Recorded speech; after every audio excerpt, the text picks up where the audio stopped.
Hello दोस्तों, welcome back to Hindi वार्ता साहित्य चैनल में आपका स्वागत है। तो आज हम हिंदी का एक प्रैक्टिस सेट लगाने वाले हैं। प्रैक्टिस सेट जो है वो आपका छायावाद यानी कि आधुनिक काल बेस्ड रहेगा। ये प्रश्न आपके पहले एनटीए में पूछे गए हैं, तो चलिए जल्दी से वीडियो को शुरू करते हैं। प्रश्न नंबर 1 है हमारे पास कि आगे की रचनाएं कौन सी हैं। आंगन के पार द्वार इतने पास अपने, नदी पर बांक की छाया, कुछ पत्ते कुछ चिट्ठियां। आपको बताना है कि आगे की कौन सी रचनाएं हैं। ठीक है, तो आप बता दीजिए। यहाँ पर आपका ऑप्शन डी जो है ये बिल्कुल सही होगा। आंगन के पार द्वार और नदी की बांक छाया पर। आंगन के पार द्वार की अगर बात करें तो इसका जो प्रकाशन वर्ष है आपका 1961 यानी कि 1961 है। ठीक है, और नदी की बांक छाया की बात करें तो इसका जो प्रकाशन वर्ष है 1981 है। ठीक है, तो ये है इनके प्रकाशन वर्ष। आगे की बात करें, आगे के जन्म की बात करें, ठीक है, तो 1911 ईस्वी में आगे का जन्म हुआ है। ठीक है, तो आंगन के पार द्वार और नदी पर बांक की छाया, है ना, ये इसका ऑप्शन डी जो है ये बिल्कुल सही हो जाएगा। प्रश्न नंबर 2 की तरफ चलते हैं। प्रश्न नंबर 2 है कमाइनी के निम्न सर्गों का सही क्रम जो है वो आपको लगाना है। कमाइनी के जो सही क्रम है, ठीक है, यहाँ पर स्वप्न है, संघर्ष है, दर्शन है, निर्वेद है।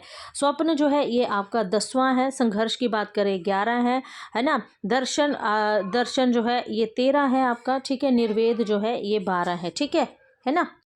यहाँ पर हमने स्वप्न जो है ये 10 है, संघर्ष 11 है, निर्वेद 12 है और दर्शन 13 है। अगर यहाँ पर बात करें तो आपका ऑप्शन सी जो है ये बिल्कुल सही हो जाएगा। 1 मिनट में पेन ले लूँ। ठीक है, आपका ऑप्शन सी जो है ये बिल्कुल सही हो जाएगा। स्वप्न, फिर आपका संघर्ष, फिर निर्वेद, फिर दर्शन। कमाइनी की बात करें, कमाइनी में कुल आपके 15 सर्ग हैं। ठीक है, जयशंकर प्रसाद के द्वारा लिखी गई है। प्रसाद के जन्म की बात करें तो 1809 ईस्वी में जो है वो जयशंकर प्रसाद का जन्म हुआ है। कमाइनी के कुल 15 सर्ग की बात करें तो सबसे पहले चिंता, आशा, श्रद्धा, काम, वासना, लज्जा, कर्म, ईर्ष्या, 9 माता है ईड़ा, 10 स्वप्न, 11 संघर्ष, 12 निर्वेद, 13 दर्शन, 14 रहस्य और 15 जो है वो आपका आनंद आता है। ठीक है, इस तरह से ये कमाइनी के कुल 15 सर्ग आपके आते हैं। प्रश्न नंबर 3 की तरफ चलते हैं। प्रश्न नंबर 3 है ये देह भाव भ्रांति है, ये कथन किसका है, हम है ना, ये जो है ये उर्वशी का कथन है। जब उर्वशी जो है ये पुरुरुवा से कहती है, ठीक है, कि ये देह भाव भ्रांति है ना, कि जिसे तुम देह मान बैठे हो, है ना, कि ये देह नहीं है, ये तो सिर्फ एक भ्रांति है। क्योंकि जो पुरुरुवा होते हैं ये धरती पुत्र हैं और उर्वशी जो है ये परिलोक यानी कि अप्सरा है। ठीक है ना।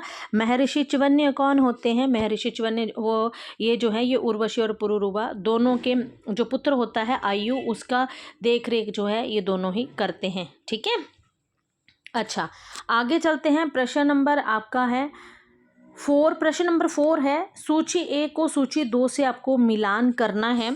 ठीक है, ये इसको थोड़ा सा छोटा कर देती हूँ, इजी रहेगा। सूची 1 को सूची 2 से आपको मिलान करना है कि मित्रता बड़ा अनमोल रत्न है, कब इसे तोल सकता है धन। इस देश को ही दीन बंधु आप फिर अपनाइए भगवान, भारतवर्ष को फिर पुण्य भूमि बनाइए। शीतल ज्वाला जलती है, ईंधन होता अधिक जल का, नाश भी हूँ मैं, अनंत विकास का क्रम भी, त्याग का दिन भी, चरम आसक्ति का तम भी। आपको बताना है कि ये पंक्तियां जो हैं ये किसकी हैं। ठीक है, इसका आपको जो है इनके साथ ये थोड़ा और छोटा कर दूं मैं इसको, क्या है ना, तो आपको इनकी क्या लगानी है, आपको ये बताना है कि कौन सी पंक्ति जो है वो किसकी है। मित्रता बोला, मित्रता जो है बड़ा अनमोल रतन है, कब इसे तोल सकता है धन। तो हमने इसको ऐसे रिलेट किया था कि मित्रता बड़ा अनमोल रतन होता है ना, इसको धन से दिन याद कर लिया था, है ना, रामधारी सिंह दिनकर की ये पंक्ति हो जाएगी। इस देश को है दीन बंधु आप फिर अपनाइए भगवान, है ना, तो ये जो आपकी पंक्ति आएगी, ठीक है, ये मैथिली शरण गुप्त की पंक्ति आपकी आ जाएगी। शीतल ज्वाला जलती, ठीक है, शीतल ज्वाला की बात किसने की थी, तो ये आपके जयशंकर प्रसाद का है। और नाश भी हूँ, अनंत विकास भी हूँ, ये महादेवी वर्मा का आ जाएगा। ठीक है, तो इस हिसाब से आपका ऑप्शन 4 जो है ये सही हो जाएगा। थोड़ी सी यहाँ पे कवियों के जन्म की बात भी कर लें। आपके मैथिली शरण गुप्त आते हैं, 1886 में मैथिली शरण गुप्त का जन्म हुआ है। ठीक है, जयशंकर प्रसाद हैं, 1890 में जयशंकर प्रसाद का जन्म हुआ है। महादेवी वर्मा की बात करें 1907 में महादेवी वर्मा का जन्म हुआ है। दिनकर की बात करें तो 1908 में दिनकर का जन्म हुआ है। ठीक है, तो ये इन कवियों का जन्म है और यहाँ पर हमने इन पंक्तियों को इनके साथ जो है वो रिलेट कर लिया है ना। आपका ऑप्शन 4 जो है बिल्कुल सही होगा। आगे चलते हैं। आगे है आपका प्रश्न नंबर 5। प्रश्न नंबर 5 है कि विषमता की पीड़ा से व्यस्त हो रहा है स्पंदित विश्व महान, मिलन के पल केवल 2 हैं, 4 विरह के कल्प अपार, है ना। आगे देखते हैं। दिन 12 वर्षों में घुड़े के भी सुने गए हैं फिरते, तोड़ दो ये क्षितिज मैं भी देख लूं उस और क्या है। यहाँ पे बात करें तो ये विषमता की पीड़ा से, एक मिनट पीछे जाना पड़ेगा, है ना। यहाँ है विषमता की पीड़ा से व्यस्त हो रहा स्पंदित विश्व महान। ये जो है आपकी ये जयशंकर प्रसाद की पंक्ति है। मिलन के पल केवल 2, 4 विरह के कल्प अपार, ये पंत की है। ठीक है, ये पंक्ति किसकी है? ये पंत की पंक्ति है, बहुत इंपॉर्टेंट है। ये पहले भी आपके PYQ में कहीं और भी आ चुकी है, इसके अलावा भी कहीं पर ये पूछी गई है। आगे है दिन 12 वर्षों में, बोला दिन 12 वर्षों में घोड़े के भी सुने गए हैं फिरते, है ना। तो ये किसकी है? ये मैथिली शरण गुप्त की पंक्ति है। ठीक है, ये किसकी पंक्ति है? ये गुप्त की पंक्ति है ना। और तोड़ दो क्षितिज, तो ये महादेवी वर्मा की पंक्ति है। ठीक है, मैथिली शरण गुप्त के जन्म की बात हमने कर ली है। 1886 में गुप्त का जन्म हुआ। जयशंकर प्रसाद का जन्म 1890 ईस्वी में। सुमित्रानंदन पंत का जन्म 1900 और महादेवी वर्मा का जन्म 1907 ईस्वी में हुआ है। आगे चलते हैं। इस हिसाब से आपका ऑप्शन जो है ये डी बिल्कुल सही होगा, है ना। आगे आते हैं। सतपुड़ा के घने जंगल नींद में डूबे हुए से ऊँघते अनमने जंगल, झाड़ ऊंचे और नीचे चुप खड़े हैं आंक मीचे, घास चुप है काश चुप है मूक शाल पलाश चुप है, बन सके तो धंसो इनमें धंस ना पाती हवा जिनमें। उपयुक्त काव्य पंक्तियों का आशय स्पष्ट करने की बात जो है वो यहाँ पर की गई है। तो आपका जो ऑप्शन यहाँ पर आएगा वो सी बिल्कुल सही हो जाएगा कि यहाँ जंगल केवल जंगल नहीं बल्कि जीवन की चुनौती जो है वो कहा गया है। ठीक है, यहाँ पर जंगल को केवल जंगल नहीं कहा गया है बल्कि जीवन की चुनौती कहा गया है। इन पंक्तियों का ये आशय जो है वो लिया गया है। भवानी प्रसाद मिश्र की बात करें तो 1913 ईस्वी में जो है वो आपके भवानी प्रसाद मिश्र का जन्म हुआ है। ठीक है, इन्होंने सतपुड़ा का जंगल जो है ये कविता लिखी है, बहुत इंपॉर्टेंट है। इसमें पिछली बार पूछा गया था कि कौन से वाद्य यंत्र का जिक्र है, तो इसमें वाद्य यंत्र जो है वो आपका ढोल आता है ना। ठीक है, उसके अलावा जो है हमने इसमें पढ़ा था आपका मच्छर है। ठीक है, फिर आपके सांप हैं, शेर हैं, बाघ है, उसके बाद आपका 4 तीतर 4 मोर हैं, उसके बाद गौंड जाति है, होली त्योहार का जिक्र है ना। तो इन सब का जिक्र जो है वो आपको इस कविता में मिलता है सतपुड़ा के घने जंगल में। ऑलरेडी मैंने अपने YouTube चैनल पर पहले इसको अपलोड किया हुआ है। ऋतु बसंत का सुप्रभात था, मंद मंद था अनल वह रहा, बालारुण की मृदुर किरणें थी, अगल बगल स्वर्णाभर शिखर थे, एक दूसरे से विरहित हो अलग अलग रह कर ही जिनको सारी रात बितानी होती, निशा कल के चिर अभिशापित बेबस उन चकवा चकबी। अभी अभी हम कल करके आए थे, चकवा चकबी से आप ले लो, नागार्जुन की कविता है ये। ठीक है, नागार्जुन की कविता है ये, बादल को घिरते देखा है। ठीक है, वहाँ से ये आया है आपको। और सेकंड पैर आइए, सेकंड स्टेंजा है आपका ये। ठीक है, ये नागार्जुन की है।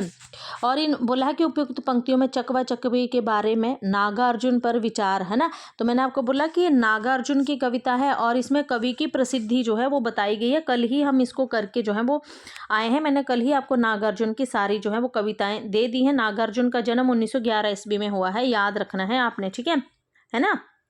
चकवा चकबी है, वहां पर किन्नर किन्नरियां हैं, हंस हैं आपके, है ना। इन सभी का जिक्र वहां पर हुआ है।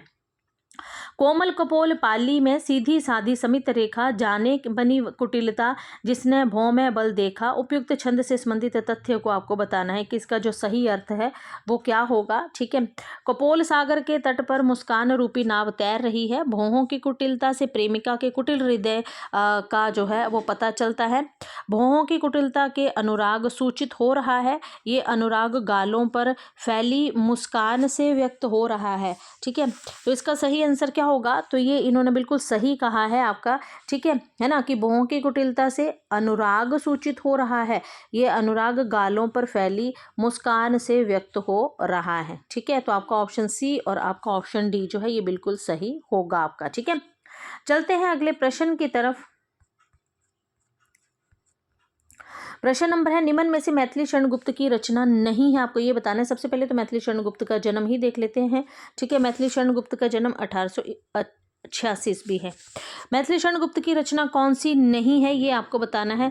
ठीक है ना, तो देख लेते हैं मैथिली शरण गुप्त की रचना कौन सी नहीं है। राष्ट्र भारती जो है ये मैथिली शरण गुप्त की रचना नहीं है। राष्ट्र भारती किसकी रचना है, तो राष्ट्र भारती जो है ना ये आपकी रामचरित उपाध्याय की आती है। ठीक है, ये द्विवेदी युग के कवि हैं आपके, है ना, जिनकी ये रचना है। किसान है, विकट भट्ट है, और ये ठीक है ये आपके जो हैं ये मैथिली शरण गुप्त की ही रचनाएं हैं, केशों की कथा। और राष्ट्र भारती रामचरित उपाध्याय की रचना है। राम रावण के युद्ध को रूपायित करने के लिए निराला ने संस्कृत के सरल पद मैत्री का प्रयोग किया है। अधिकतर द्वित्व वर्णों का प्रयोग किया है। संस्कृत पद मैत्री नाद योजना और अनुप्रास विधान पर विशेष बल दिया है। देशश शब्दों का लाक्षणिक प्रयोग किया है। आपको बताना है कि राम और रावण के युद्ध को रूपायित करने के लिए निराला ने क्या लिखा है, राम की शक्ति पूजा लिखा है ना निराला ने। ठीक है, वहीं से ही आपको ये प्रश्न पूछा गया है। और आपने देखा है वहाँ पर संस्कृत पद भी हैं, नाद योजना भी है, अनुप्रास विधान भी है। ठीक है, इन सब पर विशेष बल जो था वो दिया गया। तो आपका ऑप्शन सी जो है ये बिल्कुल सही हो जाएगा। फिर विकल्प है प्राण मेरे, ये सांध्या गीत में संकलित है आपका। ठीक है, और उसका प्रकाशन वर्ष क्या था, 1936 को। महादेवी वर्मा का जन्म 1907 ईस्वी में। महादेवी वर्मा शाम के समय जो है वो 36 तरह के गीत गाती हैं, उनके प्राण जो है वो विकल हो जाते हैं। ठीक है, इस गीत के निहितार्थ हैं। ठीक है, अब आपको इसका जो सही आंसर है वो बताना है कि फिर विकल हैं प्राण मेरे गीत के निहितार्थ, इसमें जो निहित अर्थ है वो आपको बताना है कि स्त्री आगे बढ़ने के लिए पुरुष का संबल चाहती है। अपनी सीमित दुनिया के घेरे को तोड़कर स्त्री जो है वो अनदेखी अनजानी दुनिया को देखना चाहती है। अपनी यात्रा में तिमिरा आच्छन्न हो जाने की कल्पना करके स्त्री अकेले यात्रा करना नहीं चाहती, या स्त्री ने अपना लक्ष्य निर्धारित कर लिया है और वे आगे बढ़ने के लिए जो है वो व्यग्र है या प्रेरित है। सही आंसर इसका क्या होगा, तो देखो एक तो कि अपनी सीमित दुनिया के घेरे को तोड़कर स्त्री जो है वो अनदेखी अनजानी दुनिया को देखना चाहती है, स्त्री भी चाहती है। फिर विकल्प है प्राण मेरे भैया मुझे भी तो दूसरी दुनिया दिखा दो, है ना। और दूसरा आपका जो आएगा कि स्त्री ने अपना लक्ष्य निर्धारित कर लिया है और वे आगे बढ़ने के लिए अब जो है वो व्याकुल है, बेताब है, व्यग्र है। तो आपका ऑप्शन ए जो है ये बिल्कुल सही हो जाएगा, है ना। आगे चलते हैं कि छायावाद के बारे में। रामचंद्र शुक्ल की स्थापना है। छायावाद के संबंध में बहुत पूछा जाता है ये प्रश्न कि छायावाद के संबंध में रामचंद्र शुक्ल के कथन कौन से हैं, क्या कहते हैं रामचंद्र शुक्ल छायावाद के संबंध में। ठीक है, देखते हैं। रामचंद्र शुक्ल छायावाद बड़ी सहृदयता के साथ प्रभाव साम्य पर ही विशेष लक्ष्य रखकर चला है। छायावाद की रचनाएं गीतों के रूप में ही अधिकतर होती हैं, तो ये तो देखो गीतों के रूप में तो हुई हैं बिल्कुल। ठीक है ना। अच्छा, छायावाद में रचना अन्योक्ति पद्धति पर नहीं की जाती है, तो नहीं, यहाँ पर नहीं का भाव आ गया, ये पहले ही आपका गलत हो गया। व्यंजना पद्धति का प्रलघ्व और प्रचुर विकास छायावाद की काव्य शैली की असली विशेषता नहीं है, यहाँ पर भी नकारात्मकता का भाव है, ये भी गलत हो गया। आपका ऑप्शन ए और आपका ऑप्शन बी जो है ये बिल्कुल सही होगा। ठीक है, आपका ऑप्शन ए जो है ये बिल्कुल सही हो जाएगा, ए और बी, है ना। बिल्कुल ईजी आसान तरीके से हमने इसको निकाल लिया। डूब बची लक्ष्मी पानी में, सती आग में पैठ, जिए उर्मिला करे प्रतीक्षा, सहे सभी घर पैठ, विधि से चलता रहे विधान। उपयुक्त काव्य पंक्तियों में स्त्री की किस मानसिकता का वर्णन जो है वो किया गया है। अच्छा, ये बताना है कि किस मानसिकता का वर्णन जो है वो यहाँ पर किया गया है ना। कि स्त्री की दुनिया घर तक सीमित है। स्त्री सामाजिक विधान को तोड़ने के लिए जो है वो उद्यत रहती है। स्त्री विपरीत परिस्थितियों का सामना करने में सक्षम है। स्त्री अपने दुख को उत्सववर्धी बनाना चाहती है। तो यहाँ पर आपका स्त्री की दुनिया घर तक ही सीमित है। ठीक है, इनका ये अर्थ है यहाँ पर कहने का। चलिए आगे चलते हैं। प्रश्न है आगे हमारे पास, प्रश्न नंबर 14 है, निरख सकी ये खंजन आए गीत से संबंधित तथ्य हैं। अच्छा, ये आपको गीत से संबंधित जो तथ्य हैं वो बताने हैं कि इसमें जो है क्या पूछा गया है। निरख सखी ये खंजन आए, इसमें बताना है आपको कि मेरे प्रिय ने अयोध्या की ओर रुख करके मेरा ध्यान किया है, इसलिए उनकी आंखों के प्रतीक खंजन यहाँ दिखाई देने लगे हैं। ये तो बिल्कुल सही है, बिल्कुल हमने इस चीज़ को पढ़ा भी है। उर्मिला कहती हैं कि मेरे प्रिय ने मेरा ध्यान किया है, इसलिए कामदेव डरकर भाग गए हैं। ऐसा कुछ भी नहीं था, उन्होंने मेरा ध्यान किया है और मुस्कुराए, इसलिए यहाँ कमल खिल उठे हैं। ये भी बिल्कुल सही है।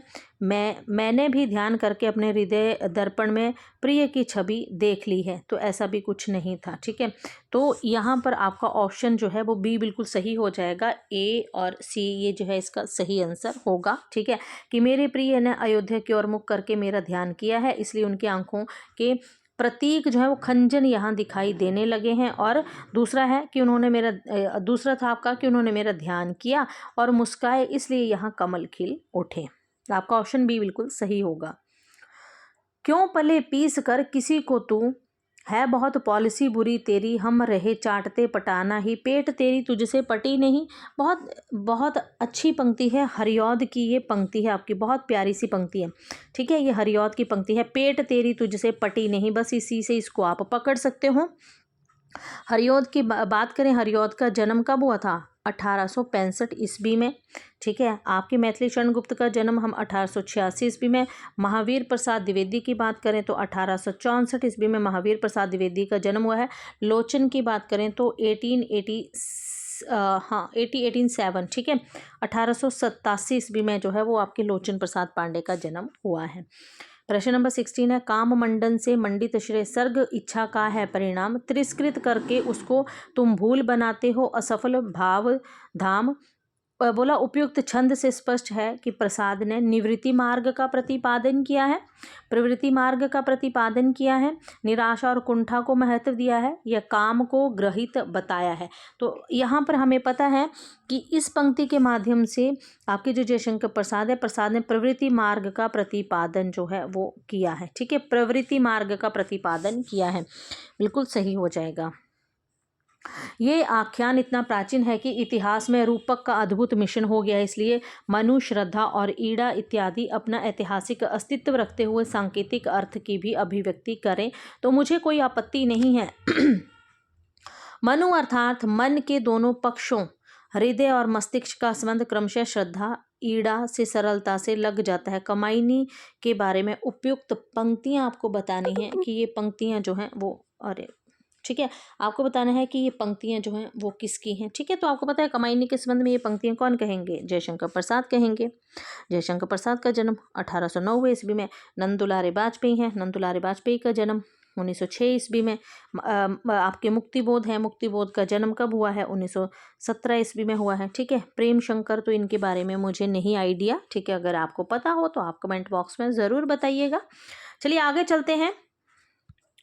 प्रश्न है आगे कि छायावाद के बारे में सही कथन बताना है कि छायावाद के जन्म का विरोध नहीं था, यानी कि छायावाद के जन्म में रीतिवाद का जो था वो विरोध नहीं था। रीतिकालीन अतिशय श्रृंगारिकता के कारण छायावाद का जन्म हुआ है। अच्छा ठीक है, बोला छायावाद जहाँ तक आध्यात्मिक प्रेम लेकर चला है वहाँ तक तो रहस्यवाद के अंतर्गत रहा है। तो ये बिल्कुल सही है, आध्यात्मिक प्रेम और रहस्यवाद ये दो विशेषताएं तो आपके छायावाद में बिल्कुल मिलती हैं। मानवतावादी दृष्टि के पेट से ही काव्य में छायावाद का जन्म हुआ है। ठीक है ना, तो आपका ये भी बिल्कुल सही है। तो आपका ऑप्शन सी और डी जो है ये बिल्कुल सही हो जाएगा। ये नहीं है तो ये तो यहीं पर ही कट जाता है। रीतिकालीन अतिशय श्रृंगारिकता के कारण छायावाद का जन्म हुआ है, ऐसा नहीं था। ठीक है, ऐसा भी बिल्कुल नहीं था। जबकि छायावाद जहाँ तक आध्यात्मिक प्रेम लेकर चला है वहीं तक रहस्यवाद का भी के अंतर्गत भी रहा है। मानवतावादी दृष्टि के पेट से ही बोला ये काव्य में छायावाद का जन्म हुआ है। तो आपका ऑप्शन ए जो है ये बिल्कुल सही हो जाएगा। ठीक है, प्रश्न नंबर 19 है, परिवर्तन कविता में पंत के अनुसार परिवर्तन क्या है। पहले तो बात करते हैं पंत की। ठीक है, पंत का जन्म 1900 ईस्वी में है ना। परिवर्तन की बात करें 1924 में आपका परिवर्तन का प्रकाशन वर्ष है। ठीक है, और कविता में पंत के अनुसार परिवर्तन क्या है, तो ये परिवर्तन जो है बोला ये नायक, खुद नायक जो है वो परिवर्तन है। ठीक है, नीरब मुरली कलरब चुप अली कुल थे बंद नलिन में, कालिंदी वही प्रणय की इस तमाममय हृदय पुलकिन में, उपयुक्त छंद बोला छंद से संबंधित जो सही भाव है वो आपको बताना है कि सही भाव कौन सा है। अच्छा, बोला दुख और अंधकारमय हृदय में प्रेम की कालिंदी प्रवाहित हो उठी है, ये बिल्कुल सही है यहाँ पर। ठीक है, अच्छा दूसरा देखते हैं। ठीक है, दूसरे की बात करें कि प्रेम में आबद्ध व्यक्ति परम शांति और सुख का अनुभव कर रहा है, ये भी बिल्कुल सही है। तीसरा देखते हैं, दुखी हृदय में व्याप्त अंधेरे को प्रेम की यमुना भी नहीं बहा सकी। तो नहीं का भाव तो मैंने बोला जहाँ आ जाए मैक्सिमम वो प्रश्न आपका जो है वहीं पर ही कट जाता है। तो आपका निकल के आ गया ए और बी जो है ये इसका सही आंसर होगा, यानी कि आपका ऑप्शन बी जो है ये बिल्कुल सही होगा। ठीक है, तो आज हमने सिर्फ 20 ही क्वेश्चंस को डिस्कस किया है। अगली वीडियो में अगले 20 क्वेश्चन और डिस्कस करेंगे। अगर वीडियो पसंद आए तो वीडियो को लाइक और चैनल को सब्सक्राइब ज़रूर कीजिएगा। मिलते हैं नेक्स्ट वीडियो में, तब तक के लिए धन्यवाद।